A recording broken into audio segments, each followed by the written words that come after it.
Comment ça va ce soir, Éric? Ça va bien, on dirait que je réalise pas qu'est-ce qui arrive. Tu réalises pas, j'imagine que ça doit passer à une vitesse incroyable. Ah oui, puis je sais que demain matin, bon, ça va être fini, puis on commence le prochain. C'est comme quand on organise un gros party, finalement.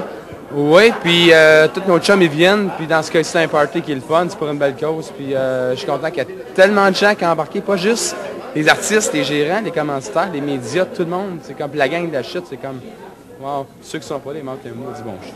Fait que, dans le fond, demain, il va rester plus que juste des bouteilles vides à ramasser. Il va rester tout ce qui va avoir été amassé. Oui, mais là, on se croise les doigts parce qu'il y a beaucoup de profits, des ventes d'alcool ce soir, des bouteilles d'eau, des tirages. On ramasse le plus d'argent possible pour aller à la fibrose. Donc là, Rapidement, Éric, l'idée est venue où et à qui? Au juste. L'idée initiale, c'était vraiment la mienne. C'est la mienne. Non, j'ai commencé parce que quand j'ai su Charles à la fibrose, c'est vraiment depuis un an, j'ai dit, faire quelque chose, mais initialement, c'était mon show à moi avec un artiste invité. Puis là, après ça, ben, on fait un show, on verra. Puis là, les artistes, on commence à appeler des artistes. Tranquillement, les gens. Oui, exactement. Au début, certains gens étaient comme réticents. Bon, c'est pourquoi? Parce qu'il y a tellement d'artistes qui font toujours demander pour des causes. Là, ils sont comme, OK, c'est pourquoi?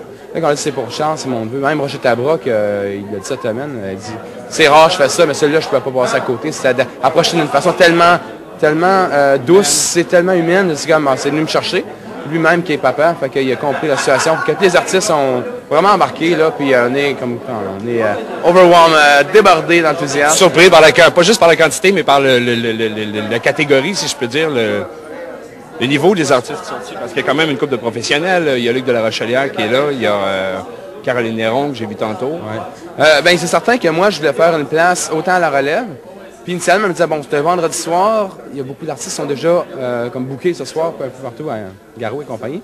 Mais quand on commençait à dire oui, ça s'agit d'un gros nom. Après ça, les gens disaient, ah, moi j'y vais, c'est mon chum. Parce que tout le monde se connaît dans ce milieu-là. Que des fois, c'est comme, ah ouais, tu vas là, on va avoir du fun.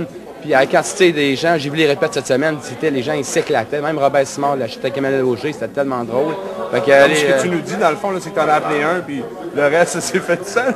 Ben, je te dis, il y a une sorte de chaîne. Les gens, ça s'appelle. Hein, ils disent, hey, t'es interviewé pour ta affaire?